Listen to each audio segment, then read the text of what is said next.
bien conscience qu'on est quand même passé tout près du précipice et que j'ai pas aujourd'hui la moindre envie de fanfaronner sur cette 11e place. Elle me paraît le minimum, franchement, par rapport au jeu qu'on a proposé, par rapport au football qu'on a développé. Mais à un moment donné, quand on est à effectuer 10 matchs sans en gagner un, il est bien évident qu'on n'a qu'une hâte, c'est que ça s'arrête. Mais surtout, même si je croyais toujours en nos qualités et en notre maintien, je savais très bien qu'on n'était pas mieux armé que les autres. Et quant à mes déclarations de début de saison pour dire qu'on n'était pas meilleur ou pas moins bon que les autres, j'ai toujours dit qu'on n'avait pas de marge. Et je crois que le championnat nous l'a prouvé et qu'il n'y a pas de honte à dire que des équipes comme Nantes, Lens, Monaco, Bastia, etc. Avaient des effectifs bien plus importants que le nôtre, sans faire offense à nos joueurs, parce que j'ai toujours cru en eux et j'ai toujours dit qu'ils avaient de la qualité. Sylvain, toujours là? Oui. La réponse te convient? Ah oui, c'est ce que je pense aussi. Donc, Également, est-ce qu'il y a une autre interrogation de ta part? Et tu connaissais Stéphane Moulin avant qu'il prenne l'équipe première. C'est vrai que pendant la tempête, il y avait des pro-Moulins, des anti-Moulins, on prend tout ça. Et toi, tu connais un petit peu Stéphane Moulin pour voir également la réserve, je crois.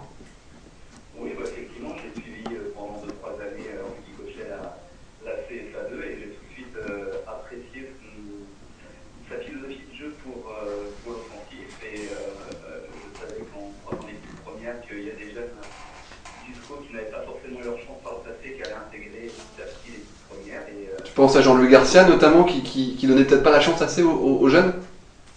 Bah, disons que oui, on sait bien que Jean-Louis Garcia aimait bien avoir ses cadres, ses joueurs, et c'était difficile à sortir, même dans des phases mondiales. Donc les jeunes n'avaient pas forcément leur chance. Je pense notamment à Ariane Frikash, j'en profite pour revenir là-dessus pour signaler qu'il a démarqué contre le Nord. Contre l'équipe de France. Merci de l'info. Il y a 2-1 pour Tu es en direct? C'est en direct. En duplex. Voilà, Ariane Frikash qui joue pour l'équipe marocaine dans le Festival international de Toulon. voilà, ce qui marque souvent. Merci en tout cas à toi et à très bientôt dans l'équipe du lundi. Merci. Au revoir. Ça, c'est une vraie trouvaille, d'ailleurs, Ryan Frikesh. Franchement, vous C'est avez viseur, c'est viseur. Vous savez, moi je le connais, c'est l'un des plus jeunes joueurs que j'ai fait jouer en CFA2. L'année dernière en CFA2, il avait joué défenseur central, arrière droit, arrière gauche, milieu défensif, milieu droit, milieu gauche. Et c'est un garçon qui s'est toujours adapté, il a mis 7 buts l'année dernière sans tirer les coups de pied arrêtés. Et j'ai toujours dit que ce garçon-là, il avait le potentiel pour réussir non pas en Ligue 2 mais en Ligue 1. Alors le plus important pour moi, c'était de le faire démarrer au bon moment. Parce que c'est ça le plus important, c'est lancer les jeunes, c'est bien, mais les lancer dans la fosse au lion, c'est pas ce qu'on nous demande. Donc j'ai toujours cru en lui.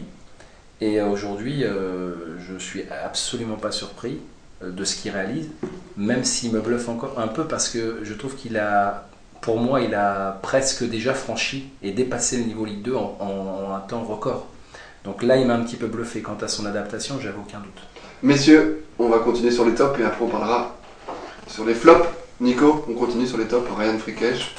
Gaëtan Charbonnier qui a potentiellement confirmé. une sacrée trouvaille.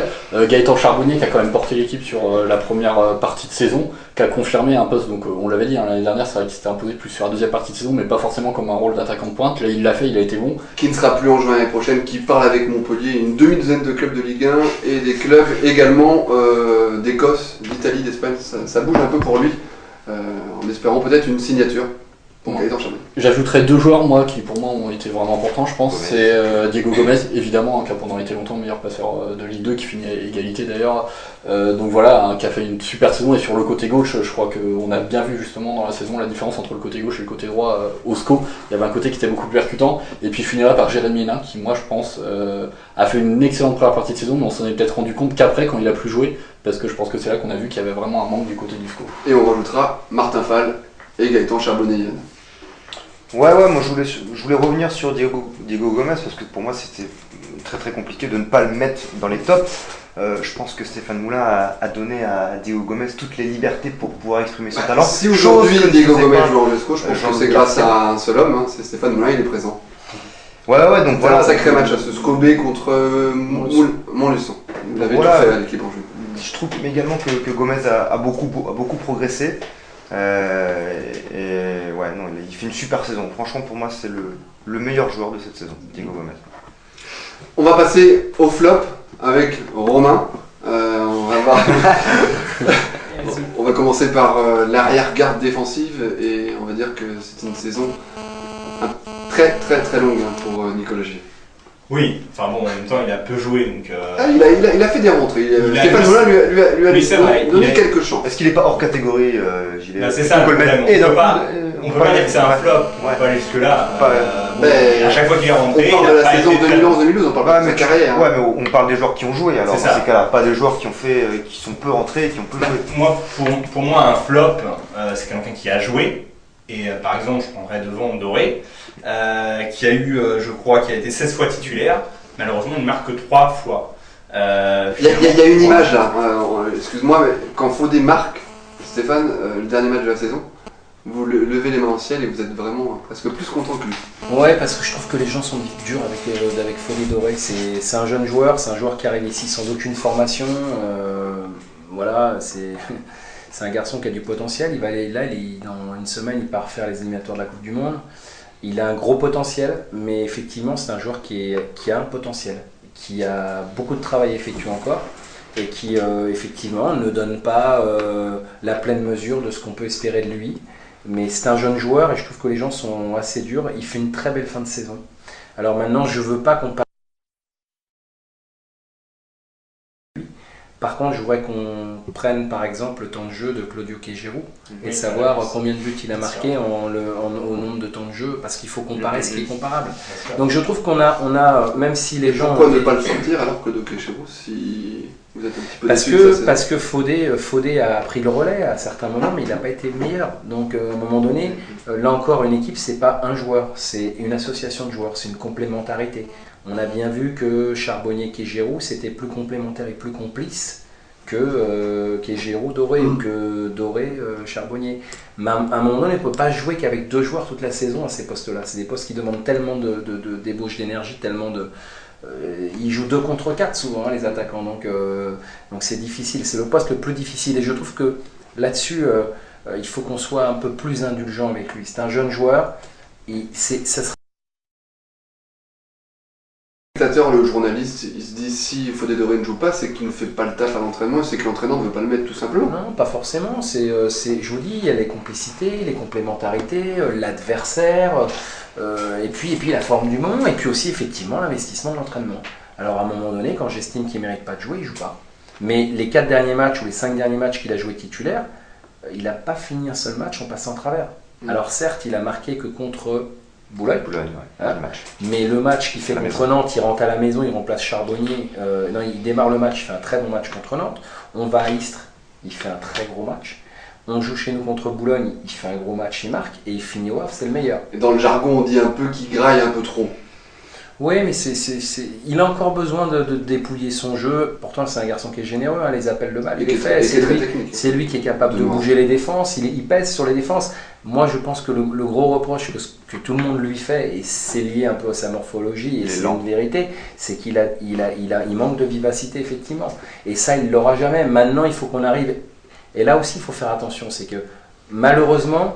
Il a brillé les 4 derniers matchs, pourquoi? Moi je vais vous dire pourquoi il était bon les 4 derniers matchs, parce qu'il a joué avec un joueur qui n'est pas meilleur que Charbot ou Claudio, mais il a joué avec un joueur qui lui est complémentaire, Richard Souma, qui a de la vitesse. Lui c'est un vrai top. Voilà, donc quand Charbonnier joue avec Fodé, on manque de vitesse. Quand Queijerou joue avec Fodé, on manque de vitesse. Par contre, quand Fodé joue avec Souma, on manque pas de vitesse. Et là, on voit moins ses lacunes. Voilà. Donc c'est ça qu'il faut qu'on arrive. Et là, si je dépasse un petit peu la question que vous me posez, l'an prochain, c'est l'idée. C'est des joueurs qui prennent la profondeur, c'est des joueurs de percussion.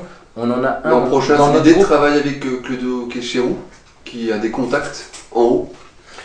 Claudio Queijerou, aujourd'hui, il a encore un autre contrat. Nous, on est content de l'avoir. Mais il faut aussi... Vous lui renouvelez sa confiance? Oui, mais il faut aussi... Parce qu'on sait ce qu'il est capable de faire. Mais aujourd'hui, 6 buts sur 30 matchs titulaires, c'est insuffisant. 6 buts, 5 passes. C'est insuffisant. C'est insuffisant, il le sait. Il vaut mieux que ça. Maintenant, valoir quelque chose, c'est bien. Le démontrer, c'est mieux. Donc j'attends beaucoup plus de Claudio. Je compte sur lui, mais il est capable de faire beaucoup mieux. Le temps nous est limité, on va continuer, on va finir cette interview avec Stéphane Moulin, 19h39 sur Radio dans le magazine Équipe du lundi. Stéphane, une question sans détour. Changeriez-vous quelque chose au vu de cette saison? S'il y avait moyen, si vous avez une petite baguette magique, 3 jokers, est-ce que vous changeriez quelque chose? Bah, j'aimerais qu'on oublie, Sur- qu'on oublie les 3 mois qu'on a passés et qui ont été... voilà, Qui n'y fait les différent. gens peuvent pas s'imaginer, peuvent pas se rendre compte à quel point on souffre. Mais bon voilà, ça fait partie du métier, je me plains pas si j'ai fait une formation accélérée cette année. Mais c'est vraiment cette période que j'aimerais qu'on ne renouvelle pas l'an prochain. On va parler donc de l'an prochain, l'équipe prochaine avec Romain. Il y a eu une signature, le gardien de Louan-Cuiseaux.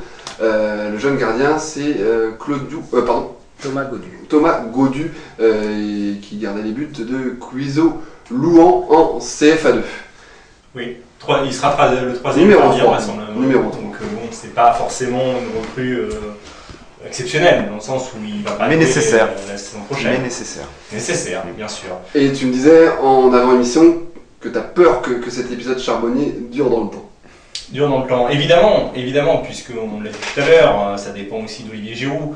Le transfert de Gaëtan Charbonnier, puisque Gaëtan Charbonnier est quand même pisté par Montpellier.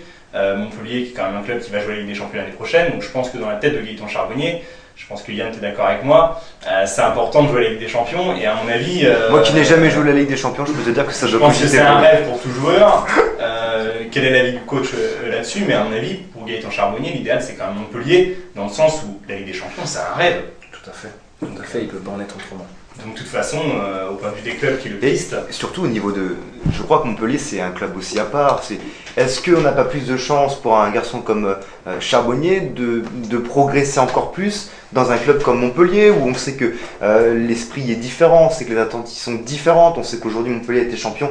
Voilà, Montpellier a super bien joué. Il n'y a pas la pression qu'on peut avoir dans des grands clubs en France. Je pense au Paris Saint-Germain, je pense à Marseille, je pense à Lyon. Donc finalement, est-ce que c'est pas le club où Giroud doit où Charbonnier Giroud l'a déjà fait. doit filer? Moi je pense pas, enfin, moi je pense qu'au contraire ça va peut-être être difficile pour lui d'arriver à Montpellier justement, ils vont avoir le statut de champion l'année prochaine, ils vont jouer la Ligue des Champions, est-ce qu'ils vont avoir l'effectif déjà suffisant pour avoir des bons résultats? Et si on se retrouve par exemple avec une équipe de Montpellier comme avait fait Auxerre après la Ligue des Champions, vous avez fait des matchs corrects en Ligue des Champions, mais bon ils s'étaient fait évidemment battre parce qu'ils étaient dans un gros groupe et derrière il a fait une saison un peu moyenne en championnat, et du coup est-ce qu'il n'y a pas un risque qu'il se retrouve avec un joueur qui vient de Ligue 2 et qui au final ne joue pas? Enfin, est-ce que pour vous, il est prêt à aller comme ça en Ligue 1 et dans un effectif qui potentiellement peut jouer une Coupe d'Europe? Pour moi, Montpellier, c'est le club idéal dans la mesure où il n'ira pas comme numéro 1, s'il est là. Donc, ce qu'il faut, c'est qu'il n'ait pas la pression. Et en n'allant pas comme numéro 1 dans un club comme Montpellier, ils seront sur 4 compétitions l'an prochain. Il est bien évident que l'attaquant numéro 1 ou les 2 attaquants titulaires ne pourront pas jouer tous les matchs. Donc il aura sa chance à certains moments, mais on va pas le voir. On va pas demander à Gaëtan Charbonnier de faire ce qu'a fait Olivier Giroud. Nico. Mais quand on rappelle quand même juste les précédents, on avait eu Alou et Folou qui marchait sur l'eau quand même en Ligue 2 et il a jamais vraiment réussi à s'imposer en Ligue 1. Et pareil avec Anthony Modeste qui avait marqué 22 buts, 22 ou 24 buts et qui a été transféré en Angleterre. Donc c'est vrai que un joueur comme Gaëtan Charbonnier qui est quand même bon, hein, mais qui a une deuxième partie de saison quand même plus que difficile, moi je sais pas si... Mais je suis pas convaincu qu'il réussisse en tout cas. Mais Stéphane, il faut vite le régler cet épisode Gaëtan Charbonnier parce qu'on sait que vous êtes un peu suspendu quand on parle de la manne financière. S'il y a vente, il faut que ça s'agisse, il faut que cette vente se passe vite parce que ça serait embêtant qu'elle intervienne le 10 juillet. Mais là, on n'a pas les cartes en main. Là, on attend. Il y a beaucoup de demandeurs. Pour l'instant, d'offres concrètes, il n'y en a pas eu. Donc, on attend pour savoir. Il se peut que Gaëtan Charbonnier soit à la reprise le 19 juin avec nous, le 20 juin avec nous. Quels sont les besoins de Stéphane Moulin pour l'équipe prochaine? On sait qu'il a manqué un petit peu de percussion sur les côtés. On sait également que Richard Souma devrait vraisemblablement partir, même si Alex Dupont n'est plus l'entraîneur à Brest. Non, Richard Souma. Est-ce qu'il y a des chances de le garder? On veut le garder parce qu'on considère qu'on a été. Vous voulez faire une codoké chez vous avec lui, c'est-à-dire Non, leur prêter pourquoi pas le garder? Non, on l'a retapé. Il est arrivé ici dans un état psychologique et physique très très bas. On a l'impression d'avoir fait un bon travail avec lui pour qu'il finisse vraiment très fort. Il a été énorme sur les deux ans. Et on aimerait profiter de ça, quoi. Donc, parce que là, le retaper, le redonner à Brest pour qu'il l'utilise, pour nous, c'est pas le top. Hein. Parce que quand on regarde un petit peu les forums sur le stade brestois, c'était compliqué. Hein, ça, oui, donc nous, voilà, j'ai discuté avec lui, je sais qu'il ne sait plus ici. Il veut rester. Il a envie de rester avec nous. Maintenant, évidemment que si on lui propose de retourner en Ligue 1, voilà, mais il y a des discussions qui sont déjà entamées avec Brest. Et les besoins, Stéphane, ils se situent où dans la future Les équipe? besoins, ils n'ont pas changé par rapport à ce qu'on avait, ce que tout le monde, parce que c'est tellement visible chez nous, ce que tout le monde a identifié depuis un bon moment avec ce groupe, c'est des joueurs de côté qui peuvent nous amener de la percussion et devant trouver un garçon qui va nous marquer des buts. Et puis je vous dis, le mot le plus important, c'est la vitesse.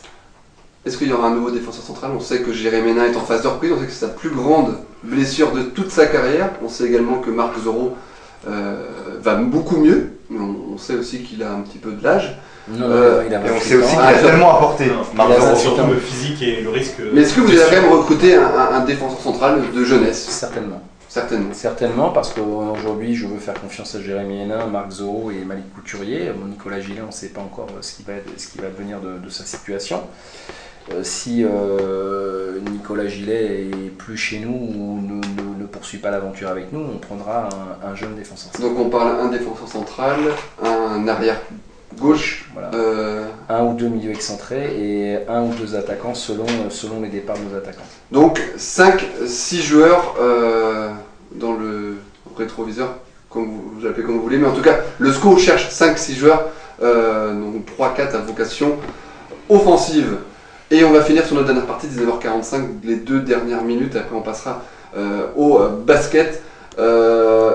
Que retenir de cette première année? Une année en Ligue 2, ça change un homme?